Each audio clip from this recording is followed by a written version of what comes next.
Est-ce que vous savez qu'historiquement parlant, la femme occidentale a la peau dépigmentée est l'humain, ou bien en tout cas la femme, qui a eu historiquement parlant le moins de liberté et jusqu'à aujourd'hui n'a pas beaucoup de liberté. J'ai vu une vidéo de la chaîne Le Crayon où un professeur d'école, une femme, débattait avec un autre professeur d'école et cette femme a sorti une phrase qui m'a choqué, qu'historiquement parlant, la femme occidentale est la femme qui a le plus de liberté comparée aux autres. Incroyable. Alors, malheureusement, voyez-vous, si on parle de faits réels, on a commencé à parler des libertés de la femme dans un pays européen bien précis, c'était l'Angleterre, qui était le pays le plus riche du monde, après avoir pillé la France, la Hollande, l'Espagne, le Portugal, la Russie, la guerre de Crimée, l'Afrique, l'Inde, la Chine, tout le monde. Ces gens sont devenus tellement riches qu'au bout d'un moment, ils se sont dit, bon écoutez, il va peut-être falloir qu'on lâche un peu du lest. Et c'est en 1918, 5e Reform Act, c'est-à-dire c'était des décrets pour changer, on va dire, l'ambiance dans le pays. C'est en 1918 qu'on a donné le droit aux femmes de plus de 30 ans de voter. 10 ans plus tard, plus de 21 ans, pour qu'aujourd'hui, maintenant, elles puissent toutes voter si elles ont la majorité. Très bien. En France, c'était 1944-45. Et puis 1965, elles ont eu le droit d'avoir, elles ont eu le privilège, malheureusement, d'ouvrir un compte bancaire sans la permission de leur mari. Voilà.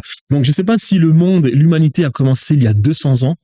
Mais non, je ne pense pas. Les choses ont commencé il y a un peu plus longtemps que ça. Et il faut savoir la même chose pour ce qui est de la France. Durant la Révolution française, il existait une femme qui s'appelait Marie Gouge, Olympe de Gouges, qui, elle, avait rédigé des droits pour les hommes, non français comme français, mais aussi les femmes. Cette femme s'est fait guillotiner. Voilà ce qu'est la France. Voilà. Et historiquement parlant, pourquoi est-ce que je dis que la femme occidentale est celle qui a le moins de liberté? Eh bien parce que la femme africaine, historiquement parlant, a plus vécu dans le matriarcat que le patriarcat. L'Afrique a commencé à connaître le patriarcat suite aux invasions européennes. Voilà.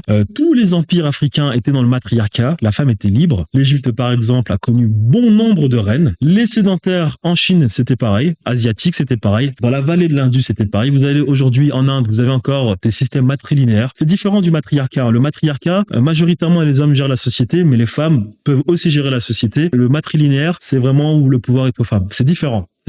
Mais l'Inde était matriarcale, avant elle aussi de connaître certaines invasions il y a 5000 ans, bien évidemment, mais historiquement parlant, c'était des gens qui avaient déjà des libertés de base. Même la femme arabe, la femme sémite musulmane arabe, a eu des libertés avant la femme occidentale, notamment durant la période de l'Espagne musulmane, où Cordoue était tellement riche, c'était l'endroit d'Europe le plus riche, qu'on a commencé à donner certaines libertés aux femmes sémites arabes. On remarquera que les patriarcaux commencent à devenir un peu plus cool avec les femmes lorsqu'ils s'enrichissent. Donc, disclaimer, les femmes, il faut faire attention aujourd'hui. Pourquoi? Parce que l'Europe est en train de devenir de plus en plus pauvre. Donc les libertés commencent à diminuer. On le voit bien aujourd'hui. Les libertés commencent à diminuer. Donc il faut faire attention. Il faut commencer à faire attention car on pourrait voir ces libertés redisparaître. Et en plus de cela, on pourrait dans le réel parler même. Et en plus de cela, on pourrait même parler réellement de combien de temps la femme a été libre historiquement parlant. Et en réalité, la femme n'a été libre que 40 ans.